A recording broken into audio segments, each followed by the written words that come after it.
explicando eso la semana pasada, ¿verdad? Estoy simplemente recapitulando qué fue lo que se explicó, ¿verdad?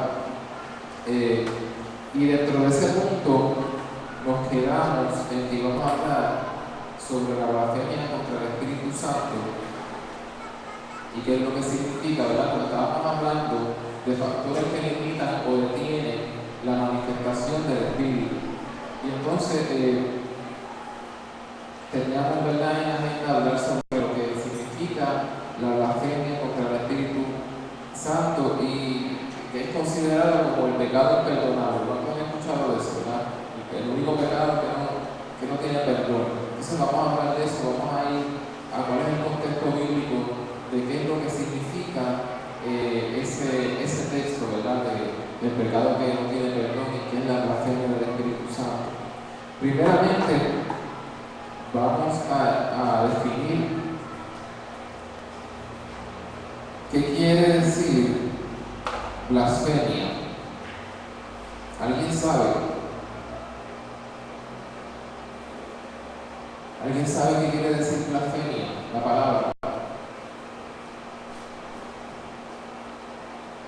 ¿Qué es blasfemia? Que no sepa. No. Mentira. Ajá.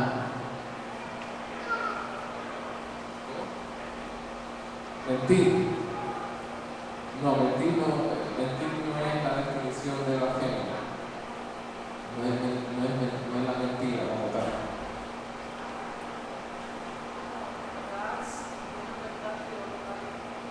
Negar una verdad, pero en verdad en el aspecto teológico, negar algo espiritual, ¿verdad? Y lo vamos a ver. Pero la palabra blasfemia como tal, en el término general que se usa, lo que significa es agraviar, deshonrar, difamar, dañar, desacreditar, injuriar. En otra palabra es como insultar, ¿verdad? Eso es lo que quiere decir la palabra en su contexto más general que se utiliza, ¿verdad? Pero obviamente vamos a hablar en el contexto de lo que dice la palabra de Dios. También es definida en el diccionario como irreverencia y irreverencia desafiante, ¿verdad? Que ahí viene el aspecto de lo que decía Nelly, de negar una realidad espiritual o ir en contra, ¿verdad?, o de lo que tiene que ver con las cosas de Dios, ¿verdad? Entonces, la blasfemia nos habla de ella en los evangelios, ¿verdad? Vamos a ir pronto a uno de esos textos, ¿verdad? Tanto en el evangelio de Marcos y de Mateo, y si no me equivoco, creo que en Lucas también, se habla sobre la blasfemia contra el Espíritu Santo. Y por lo general lo que se dice en una definición bastante general de la blasfemia del Espíritu Santo es que se le adjudique la obra a la obra del Espíritu Santo, se le adjudique que es algo que viene del diablo, ¿verdad? O sea, que haya una manifestación del Espíritu y se diga que eso proviene del diablo. Entonces, vamos a ir a Mateo capítulo 12 para explicar el contexto, ¿verdad? Le voy a explicar el contexto en donde Jesús se enfrenta a los fariseos y aparece y hace mención sobre la blasfemia del Espíritu Santo. ¿Y qué quería decir en ese contexto y qué quiere decir en el contexto actual, ¿verdad? Mateo capítulo 12, ¿están por ahí?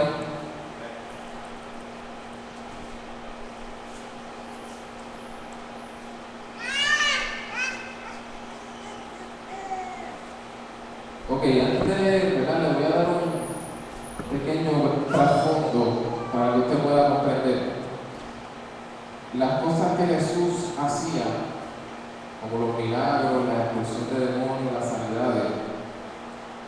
Muchas de esas cosas los judíos ya tenían un entendimiento cuando llegamos a ese punto de que ellos esperaban el Mesías y el Mesías tenía que tener ciertas características, ¿verdad? Y entonces entre ellas estaba la de sanar enfermo, sanar ciego, etcétera, etcétera, ¿verdad? Por eso es que a veces cuando vemos en el Evangelio que Jesús sana a alguien, ¿verdad? Está la historia de la sanidad y del poder de Dios para sanar, pero a la misma vez está la historia de la gente preguntándose cómo es posible que él haga esto. Entonces, si él hizo eso, quiere decir que es Mesías. Entonces, los que estaban en contra de él, los fariseos, tratando de negar el milagro para decir que no es el Mesías porque no les convenía a ellos, porque ellos no querían seguir a Jesús, ¿verdad? Entonces, vamos a ver lo que dice Mateo 12, 22 en adelante. ¿Están allí? Dice: entonces fue traído a él un endemoniado, ciego y mudo, y le sanó, de tal manera que el ciego y mudo veía y hablaba. Y toda la gente estaba atónita y decía: ¿será este aquel hijo de David? ¿Ves ahí cuando se llama hijo de David? Está hablando del estatus mesiánico de Jesús. O sea, el Mesías quiere decir el ungido, el que el pueblo de Israel esperaba que lo libertara, ¿verdad? Y entonces, si era hijo de David, ellos entendían que iba a venir por la línea de David, por la profecía.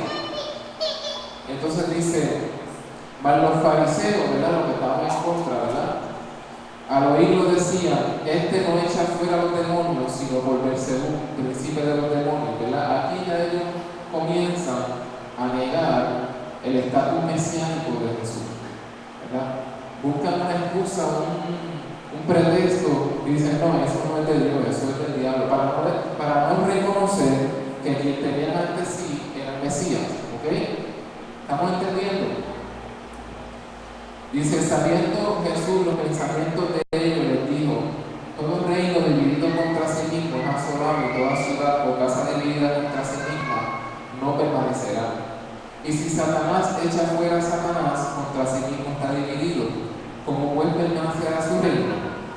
Y si yo echo fuera los demonios por Beelzebú, ¿por quién los echan vuestros hijos? Por tanto, ellos serán vuestros jueces. Pero si yo, por el Espíritu de Dios, o sea, ahí esta parte es importante. Si yo, Jesús dice: si yo, por el Espíritu de Dios, o sea, él está diciendo de dónde proviene la fuente, por qué él lo hizo y cómo él lo hizo. Echo fuera los demonios, ciertamente ha llegado a nosotros el reino de Dios. O sea que si él, por el Espíritu de Dios, estaba haciendo eso, había llegado el reino de Dios.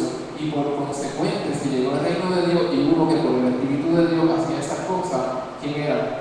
El Mesías, ¿verdad? Eso es lo que le está diciendo. Porque, ¿cómo puede alguno entrar a la casa de un hombre fuerte y saquear sus bienes si primero no le ata, y entonces podrá saquear su casa? El que no es conmigo, contra mí es, y el que conmigo no recoge, desparrama. Por tanto os digo: todo pecado y blasfemia será perdonado a los hombres, mas la blasfemia contra el Espíritu no les será perdonada. Aquí es que Jesús le dice a ellos cuál es la condenación de lo que ellos están haciendo.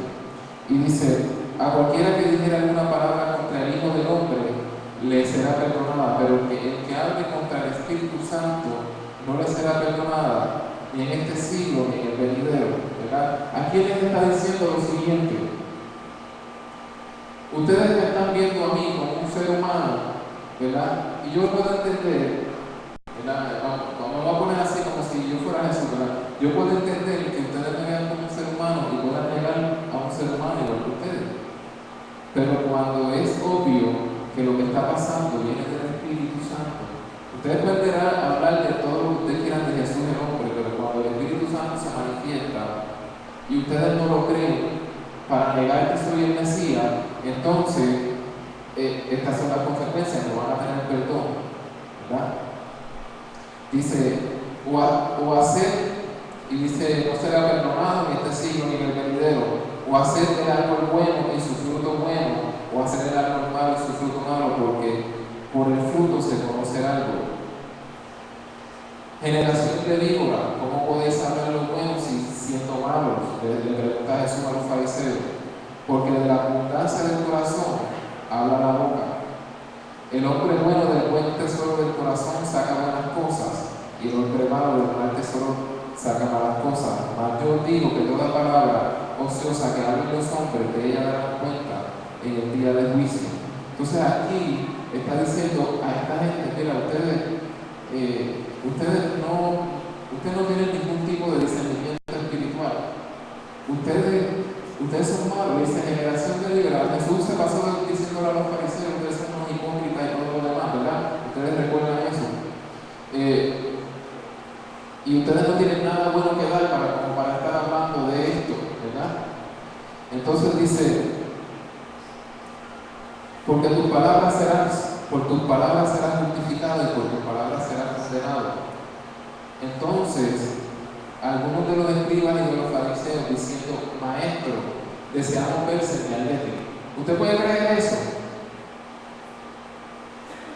Que ellos pidieron señal. Oigan, un ciego y mudo y endemoniado lo sanó, veía y hablaba, y ellos venían y le pedían una señal.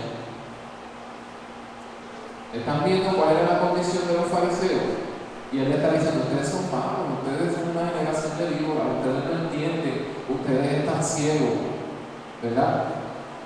Y entonces ellos todavía piden señales, y él les dijo, y la señal era porque ellos estaban buscando el Mesías. Pues si tú eres el Mesías, dame una señal. Querían más evidencia de que Jesús era el Mesías esperado. Y mira lo que él le dice: la generación mala y adúltera demanda señal, pero señal no le será dada sino la señal del profeta Jonás. Porque como estuvo Jonás en el vientre del gran pez 3 días y 3 noches, así estará el Hijo del Hombre en el corazón de la tierra 3 días y 3 noches. ¿Qué le dijo Jesús? Ustedes van a ver la señal del milagro más grande que va a ocurrir en toda la historia. Yo voy a morir y voy a resucitar al tercer día, y la gente me va a ver y la gente va a proclamar que me vio, y ustedes van a seguir sin creer, ¿verdad? Porque era una generación perversa y malvada. Entonces, ¿por qué esta gente estaba por encima del perdón? No es que, ¿verdad? Dios simplemente no quiera perdonar un tipo de acción. Es que estas personas estaban ciegas espiritualmente. Estas personas estaban cegadas espiritualmente y no pudieron recibir el tiempo de su visitación, ¿verdad? Porque Jesús vino como Mesías para el pueblo de Israel y estas personas no lo estaban recibiendo, ¿verdad? Y entonces, al negar al Mesías, estaban negando la obra del Espíritu Santo, porque era el poder de Dios manifestado a través de él. Y esa era la blasfemia contra el Espíritu Santo, siendo ellos los que tenían la ley y los profetas para conocer que había llegado el Mesías, ¿verdad? Más adelante en la palabra vemos que inclusive desde el Antiguo Testamento se había profetizado que ellos iban a tener una ceguera espiritual, ¿verdad? Que no les iban a permitir ver. Eso se llama, en términos modernos se llama escepticismo, negación, ¿verdad? Que no quiero creer y no me da la gana de creer. En Hechos 3, capítulo 3, versículo 13, vamos a ir rapidito por ahí. Varias citas en Hechos, varios de los apóstoles predicando. La primera creo que fue el apóstol Pedro, que dice, ¿la tienen ahí? Hechos 3:13, vamos a darle tiempo para que llegue.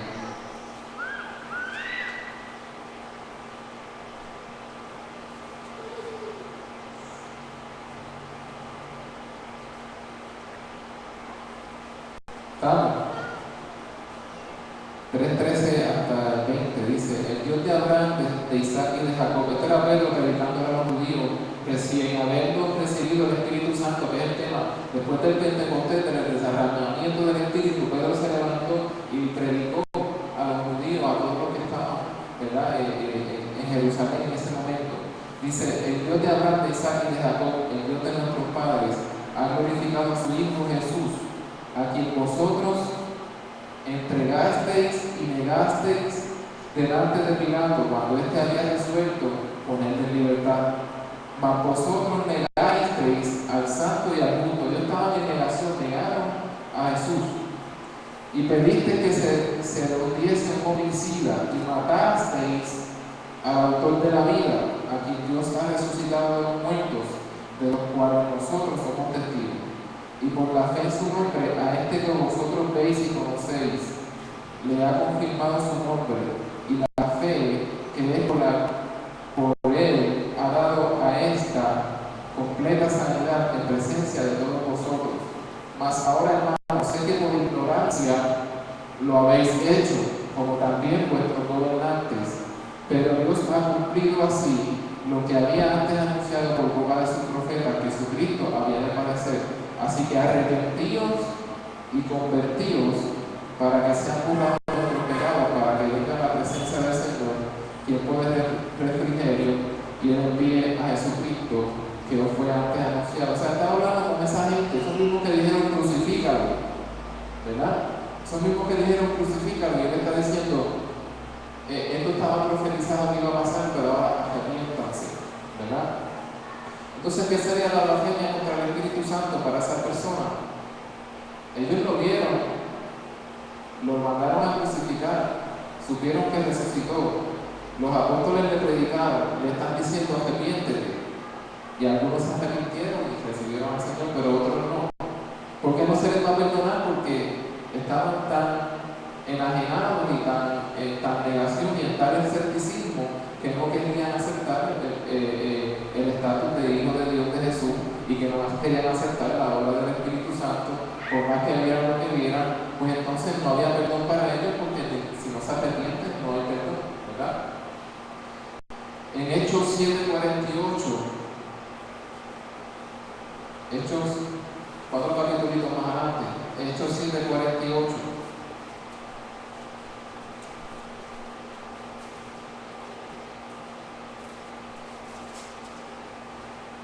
¿Están por ahí? Llegamos. Dice, si bien el Altísimo no habita en este fue Esteban, antes de que lo apedreen. Si bien el Altísimo no habita en templo hecho de mano, como dice el profeta, el cielo es mi trono y la tierra el estrado de mis pies, ¿qué casa me edificaréis? Dice el Señor. ¿Cuál es el lugar de mi reposo? ¿No hizo mi mano todas estas cosas? Y dice, tú los de servís, ¿verdad? En puertorriqueño, cabeciduro, cabecipoco, que son, ¿verdad? Incircuncisos de corazón y de oídos, vosotros resistís siempre al Espíritu Santo, como vuestros padres, así también vosotros. ¿A cuál de los profetas no persiguieron vuestros padres y mataron a los que anunciaron de antemano la venida del justo, de quien vosotros ahora habéis sido entregadores y matadores? Vosotros que recibisteis la ley por disposición de ángeles y no la guardasteis, oyendo estas cosas se enfurecían en sus corazones y crujían los dientes contra él, porque sabían que era verdad. Porque si eso no era verdad, ellos no se iban a poner así. ¿Sabes? Crujían los dientes y todo en contra de Esteban, al punto de que lo apedrearon por las cosas que él dijo, ¿verdad? Pero más que eso, que por lo que él dijo, es porque no se quisieron arrepentir, aun cuando se les explicó y cuando se les dijo el mal que habían hecho y tenían tiempo para arrepentirse. Para eso estaban los apóstoles, para proclamar el reino entre los israelitas primeramente y después al resto del mundo. Hechos 28, en Hechos, ¿verdad? Como que recurre, ¿verdad? Como que se explica esta actitud que continuó. Hechos 28, 25. Ahora es el apóstol Pablo.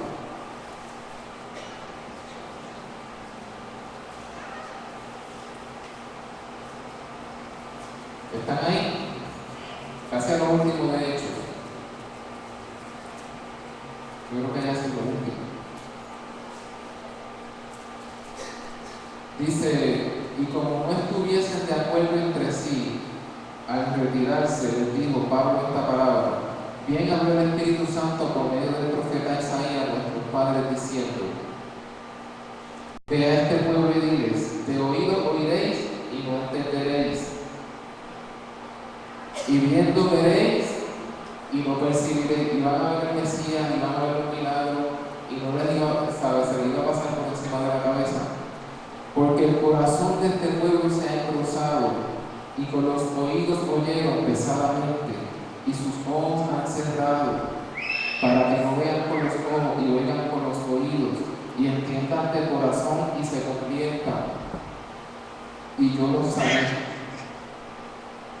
Cuando Cristo hizo la salvación de los santos, ¿verdad? Pero tenían que permitir que eso sucediera en sus vidas. Y Hechos 28 me dice: sabed pues, a los gentiles es enviada esta salvación de Dios, y ellos oirán. Se proclama el evangelio a los gentiles. Esas personas continuaban en esa generación, en ese endurecimiento de corazón, en esa ceguera espiritual, que lo ponían, que ellos mismos se posicionaron lejos del arrepentimiento y del perdón, porque no creían, porque no veían, porque no entendían ni discernían espiritualmente lo que estaba sucediendo. Romanos 11:8, capítulo 11, versículo 8.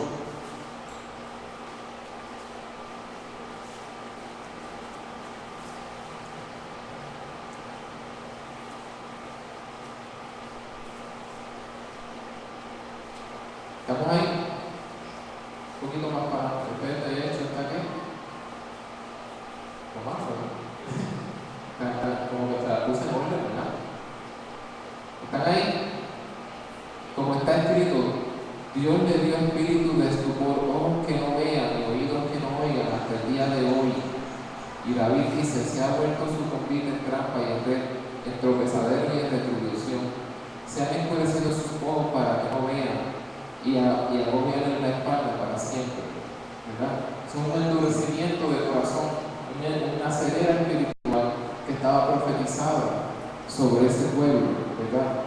Y entonces Jesús les advierte: ustedes pueden decir lo que quieran de mí, pero si ustedes niegan la obra del Espíritu Santo y la manifestación del reino de Dios, están lejos, ¿verdad? Están lejos del perdón. ¿Por qué? Porque no tienen un corazón para arrepentirse, no tienen un entendimiento para arrepentirse, ¿verdad? Y eso fue lo que pasó con ellos. Entonces, ¿cómo nosotros aplicamos eso a nuestra vida, verdad?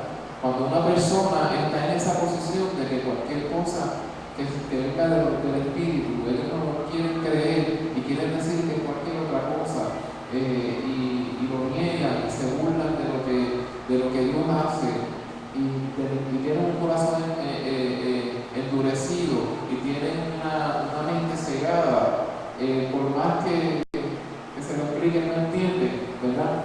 Pues no tienen un corazón para arrepentirse, pues entonces no hay perdón, ¿verdad? No hay perdón para ellos. No es porque no puedan ser perdonados, sino porque la persona no se arrepiente, ¿verdad? No se arrepiente. Y eso vendría siendo lo que se refiere con la blasfemia del Espíritu Santo, ¿verdad? Porque el pecado es imperdonable, porque es una persona que está al punto del escepticismo, de la ceguera, de la enajenación espiritual totalmente, ¿ok? Entonces, ese era el punto, ¿verdad? Cerrando el segundo punto de lo que detiene la manifestación del Espíritu Santo, ¿verdad? O impide. Ahora vamos para el tercer punto, que es lo que fomenta que se manifieste el Espíritu Santo. ¿Estamos claros con lo de la blasfemia del Espíritu Santo? Hoy no daba el tiempo para hacer preguntas, pero quería que le di todo el contexto de allá y de acá, ¿ok?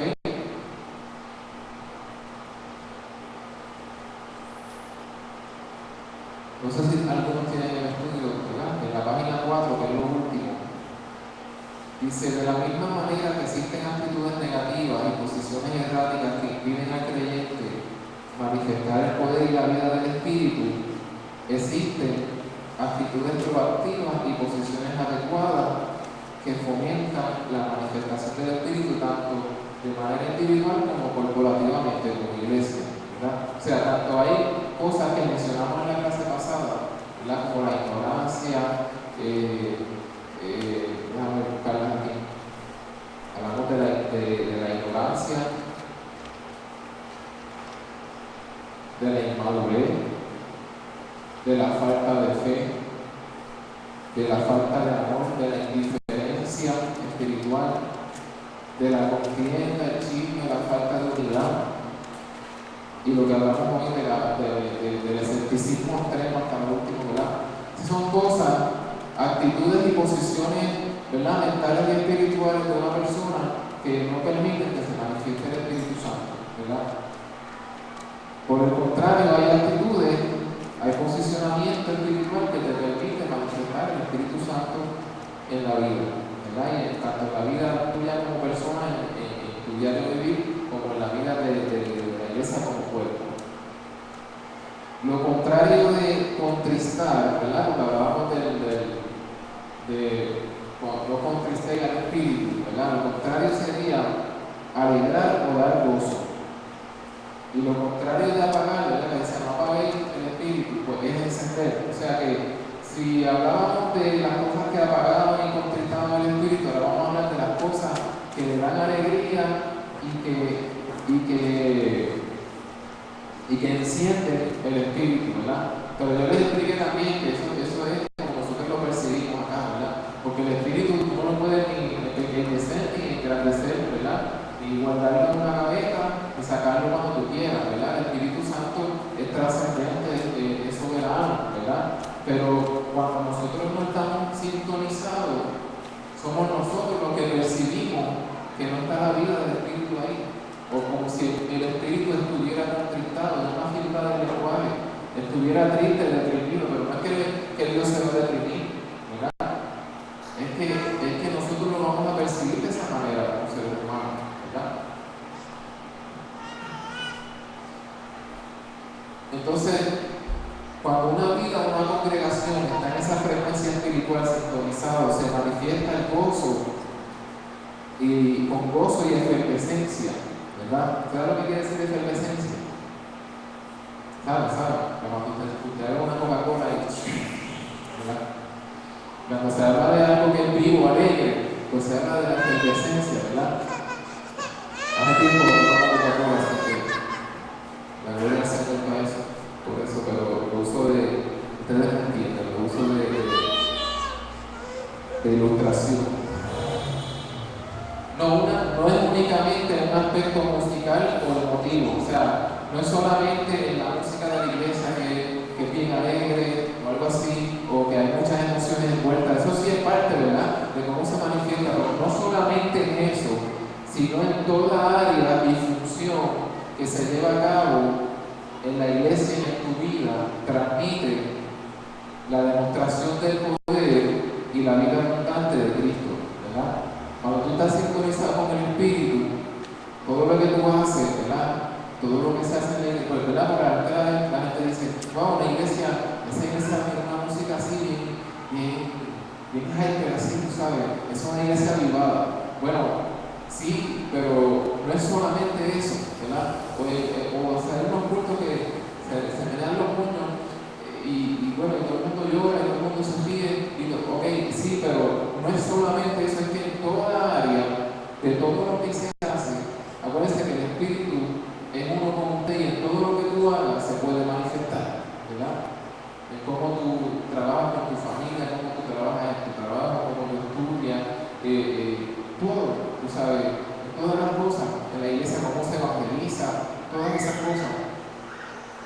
Entonces, cada actividad es un reflejo de la vida del Espíritu corriendo por las venas del cuerpo de Cristo. La adoración, el evangelismo, las misiones, el dar y el recibir, el estudio de la palabra, la predicación, la comunidad, el servicio, todas esas cosas que están en la vida del cuerpo de Cristo se manifiestan cuando se está sintonizado con el Espíritu, ¿verdad? Y usted puede ver lo contrario cuando en un lugar, en una iglesia, pues la gente le da lo mismo si predican, le da lo mismo si dan un estudio bíblico, le da lo mismo si evangelizan o no evangelizan, ¿verdad? No hay indiferencia o no quieren involucrarse en nada. ¿Por qué? Porque no se están sintonizando a lo que el Espíritu quiere hacer, ¿verdad? Entonces ahí es que se ve el Espíritu como que ahí está parado, como que ahí está contristado el Espíritu. ¿Por qué? Porque no se sintoniza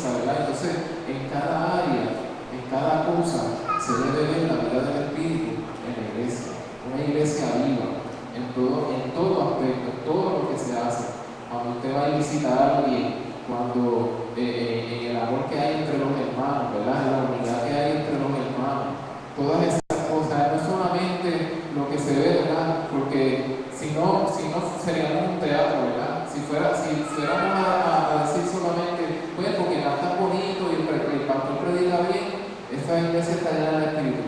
Eso es parte, pero todo lo que tú haces, todo lo que tú te involucras y te conectas dentro del cuerpo de la vida de Dios en la iglesia, ¿verdad? Todo eso tiene que ver para manifestar la vida del Espíritu, ¿verdad? ¿Sabe? Porque hay iglesias, lamentablemente, donde tienen tremendo un programa bien chévere y tienen un buen grupo de música bien chévere y el pastor es bien chévere, ¿verdad? Así como nosotros. Pero la gente no está conectada. Van ahí, reciben eso como si fuera un espectáculo, como si estuvieran a teatro, a un cine o a un concierto, ¿verdad? Tiene que ser más que eso, porque hablamos de que el Espíritu, estamos en comunión con Él 24/7, ¿verdad? Y esa es nuestra realidad, esa es nuestra vida ahora, ¿verdad? Y dice la palabra que tiene que igual cambiar en nosotros para que se manifieste lo espiritual, para que se refleje la vida de Cristo a través de nosotros. Entonces, algunas actitudes y posiciones que fomentan la manifestación del Espíritu. Y yo mencioné varias. La revelación, el estudio de las Escrituras, ¿verdad? Cuando en un lugar o una persona comprende lo que las Escrituras hablan, ¿verdad? Y tiene revelación espiritual de ello, ahí se está viendo la vida del Espíritu. La madurez y el carácter, ¿verdad? Cuando la persona va madurando y el carácter, ¿verdad? Hay gente que se comen los vientos en un culto, ¿verdad?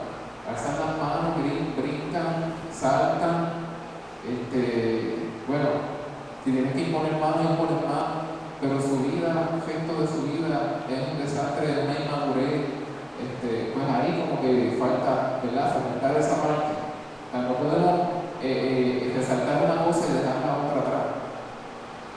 El amor, que dice la palabra, el camino más excelente, el amor, el vínculo perfecto. El perdón, ¿verdad? Si lo que hay es un yucal en la iglesia, ¿verdad? Lo que hay es yuca y raíces, ¿verdad? Un sembradío de raíces, que no son frutos eternos, sino raíces de amargura, pues ahí el Espíritu tiene que entrar ahí para dar vida, porque ahí la vida no se puede manifestar si los hermanos están peleados, no se perdonan. Oración y meditación, ¿verdad? Lo que nos conecta con ese espíritu, no que nos conecta porque estamos conectados, sino lo que nos hace conscientes y nos despierta esa realidad y a nosotros poder que esa parte que está dentro de nosotros, ese espíritu, se transfiera a parte de nuestras emociones y de nuestra mente, ¿verdad? La adoración, la meditación, mira, la puse 2 veces, meditación. ¿Qué quiere decir meditación? ¿Verdad? Eso es algo que debemos practicar porque a veces se le da una mala connotación con las religiones orientales, pero bueno, nosotros tenemos que meditar. Y quiere decir meditar es buscar dentro de nuestro ser y de nuestro interior, centrarnos, buscar la paz y poder conectarnos con Dios y buscar los pensamientos de Dios en nuestra vida, ¿verdad? A veces tenemos muchas cosas, muchas preocupaciones y no les dejamos la mente, entonces tomamos decisiones mal tomadas porque no meditamos, no nos sentamos a pensar qué es lo que yo voy a hacer, qué es lo que Dios quiere que yo haga en este momento, ¿verdad? Comunión con otros, o sea, la manifestación, como nosotros nos manifestamos entre los hermanos en la iglesia, ¿verdad? Como le dije, si lo que hay es odio, celos, envidia, todo eso dice la palabra que es obra de la carne, pero cuando es el fruto del Espíritu, lo que vemos es gozo, benignidad, paciencia, amor, sabe, el perdón, todas esas cosas se manifiestan dentro de la vida de la iglesia y fluye el Espíritu. Bueno, hasta aquí en la clase. ¿Alguien tiene una duda de lo que discutimos hoy? No que se acabó la clase, la parte mía, como la pastora va a dar una continuación de algo que faltaba de discutir en cuanto al Espíritu Santo, pero de lo que yo hablé, ¿tienen alguna duda? Ok, ahora yo les digo a la pastora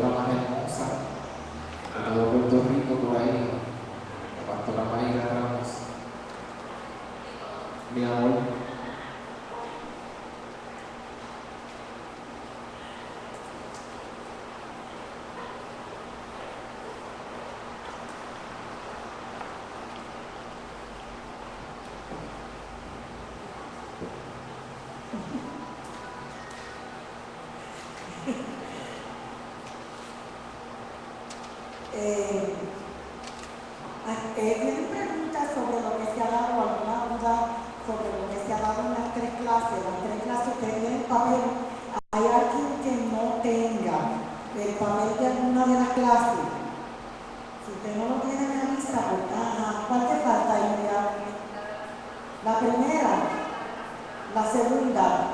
Pues la de la semana pasada es este mismo. Sí, el tercer papel. Que lo que el pastor dio es, ¿verdad? Lo que hiciste es el tercer papel. ¿A ti te falta?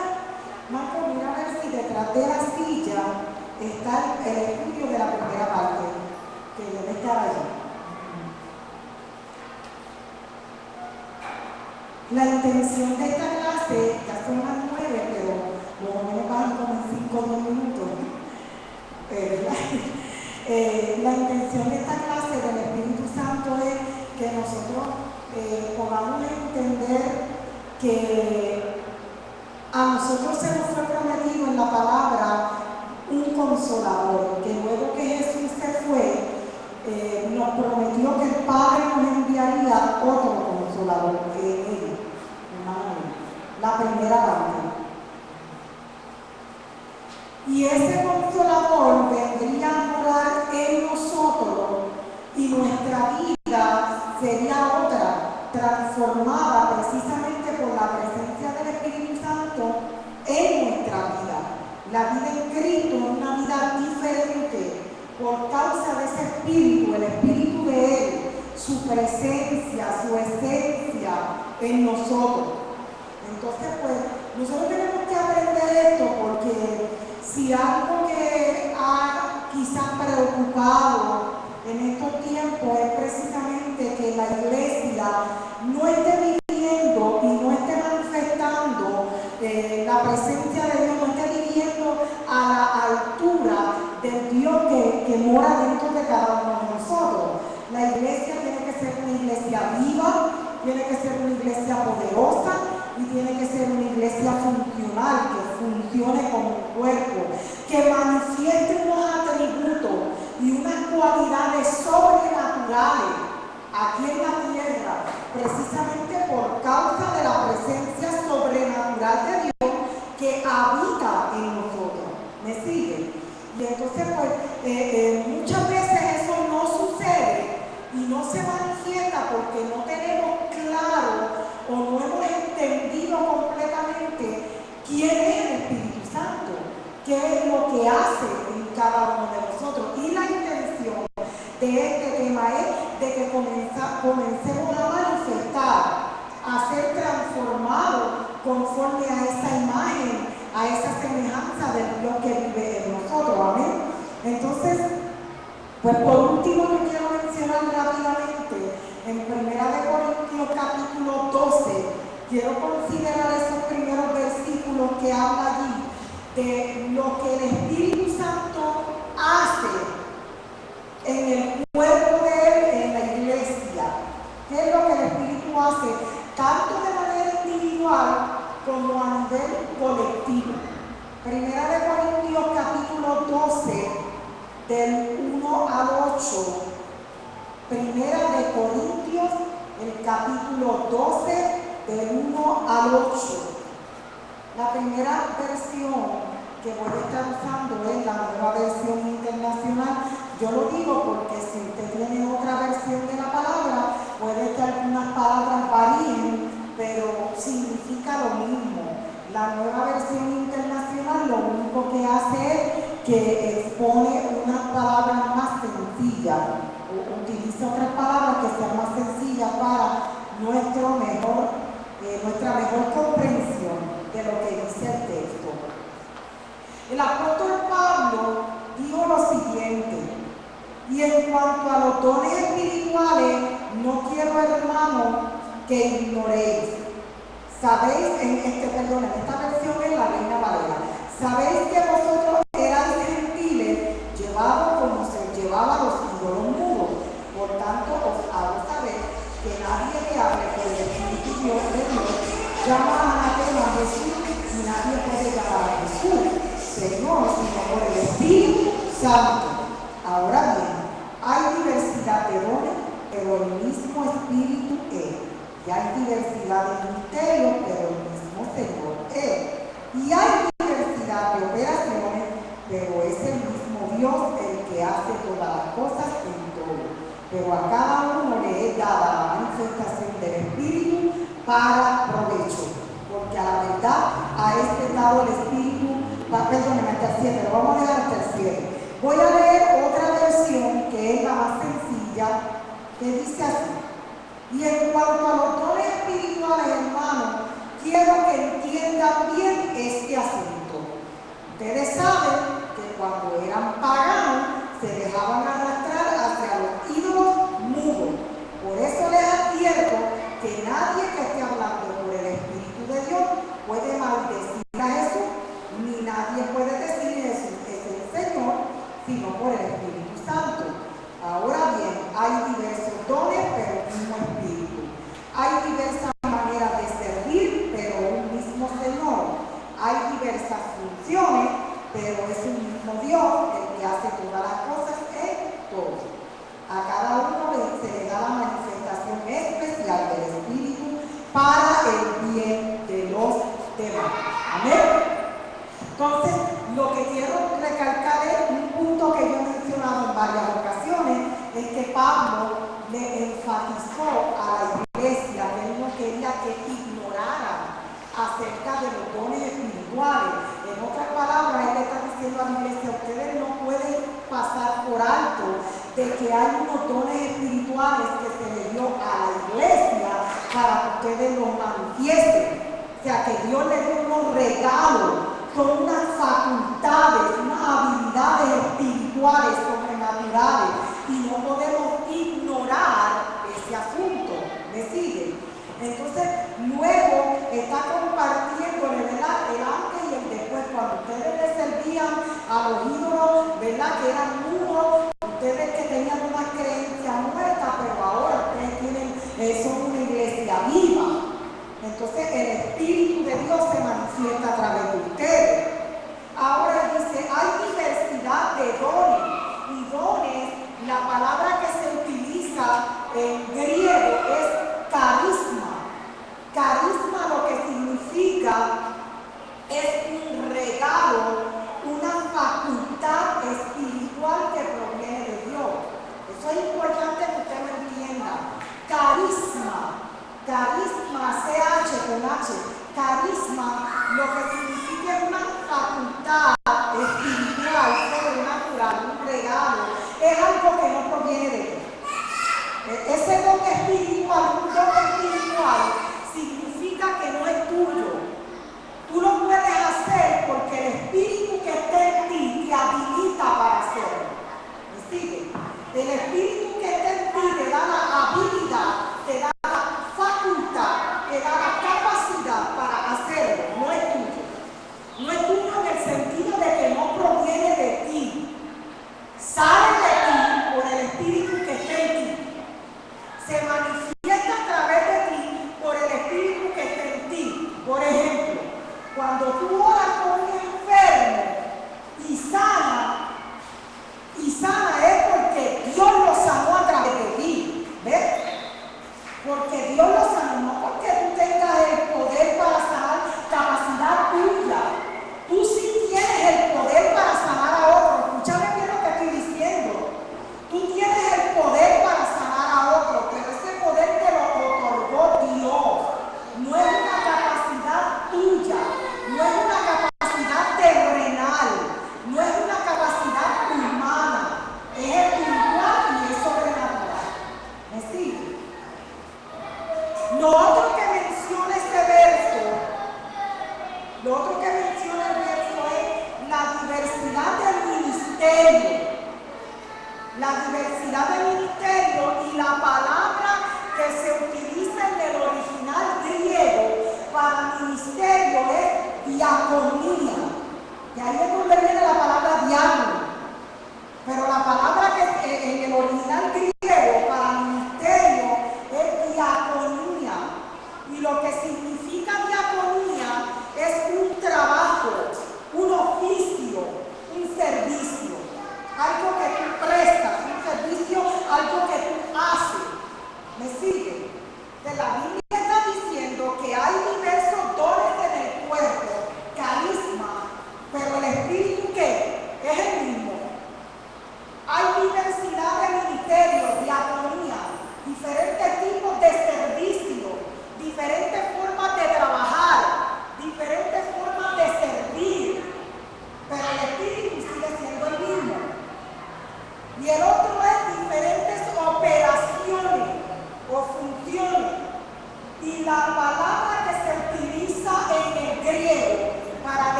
Esta es la palabra que se utiliza para describir operaciones. Lo que significa es la forma de hacer algo, la forma de operar, la forma de servir, la forma de manifestarse, la forma de obrar.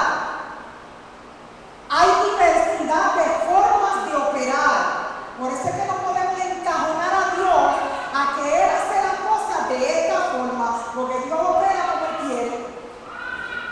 Y a veces lo hace de la forma que usted menos se lo espera.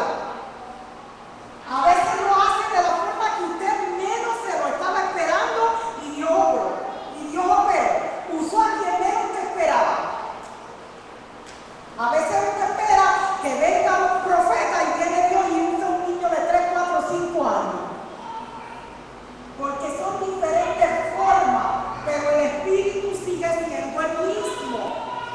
Esto es bien importante que usted lo entienda, porque aunque el Espíritu es el mismo, pero dice la palabra que el Espíritu le dio a cada uno la manifestación para provecho. Escúcheme bien. Usted puede manifestar y moverse en todos los dones. Usted lo puede hacer. Pero cuando la iglesia está reunida,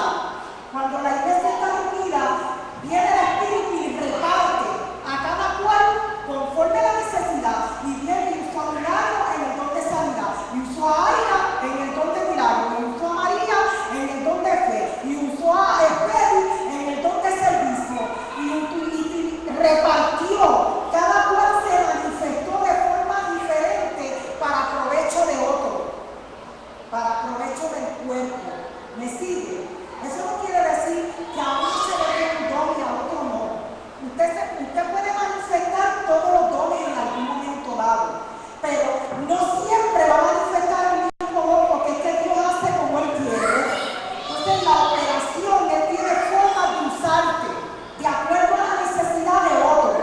Puede que en un momento dado te usen el don de sanidad, porque eso es lo que se necesita en ese momento, pero en otro momento te puede usar con el don de ciencia, porque eso es lo que se necesita en ese momento. ¿Ves?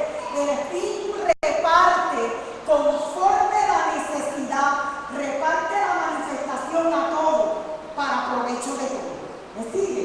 Mira qué interesante. Por eso no encajonemos a Dios. No encajonemos a Dios. Dios lo usa como Él quiere. Y el Espíritu se va a manifestar a través de usted conforme la necesidad, conforme lo que Él quiera hacer. Amén. Y eso es importante que lo entendamos para que podamos entonces dejar que el Espíritu fluya en cada uno de nosotros de manera plena y de manera libre. Porque a veces creemos que no somos capaces o que nosotros no somos los llamados para hacer eso. El Espíritu de Dios a través de ti te capacita y te habilita para hacer lo que Él quiere hacer. Usted no tiene que esperar que llegue un profeta. Usted no tiene que esperar a alguien, entre comillas, que tenga el don de sanidad para que ore por alguien que esté enfermo. Usted lo puede hacer también, porque el Espíritu de Dios se manifiesta a través de usted en el don de sanidad, conforme a la necesidad. ¿Me sigue? O sea, usted no tiene que esperar, es que yo tengo que esperar que venga el hermano Juan, que tiene que orar por el enfermo, y los enfermos se sanan con él. El enfermo no se sana con él, el enfermo se sana con el Espíritu de Dios que está en él y está en ti. Y si usted ora, también el Espíritu de Dios se puede manifestar a través de usted. Amén. Así que eso es importante que entendamos y que no ignoremos nosotros, la iglesia, no ignoremos los dones espirituales. La iglesia no puede ignorar que nosotros se nos ha dado dones espirituales para que los manifestemos. A veces a mí me da mucha tristeza cuando yo escucho gente que habla de cómo Dios los usaba antes. De lo mucho que hablaban en lengua o que oraban en el Espíritu, cosas que hacían antes. Y hablan de eso en el pasado y lo ignoran. Amado, pero la pregunta es, ¿hoy qué? El mismo Espíritu, Él no se ha ido. Sigue morando en usted. Entonces, si eso está pasando, si antes pasaba algo que hoy no sucede, entonces el problema no está en el Espíritu de Dios, está en nosotros. ¿Qué es lo que está pasando? Hay que identificar qué es lo que está pasando, que el Espíritu de Dios no se está manifestando. Usted no está viviendo esa vida dirigido, guiado o manifestando el Espíritu Santo en nosotros. ¿Me sigue? Entonces, pues, no podemos ignorar los dones espirituales. Lo que queremos es conocer qué es lo que el Espíritu Santo, quién es el Espíritu, qué es lo que hace en nosotros. A partir de esa nueva vida en Cristo, que el Espíritu de Dios mora en nosotros, qué es lo que se supone que ahora nosotros estemos viendo, qué es lo que se supone que ahora nosotros estemos experimentando. Y esta clase es para que aprendamos y comencemos a vivirlo, comencemos a verlo y comencemos a manifestarlo. Amén. Pues le damos un aplauso al Señor.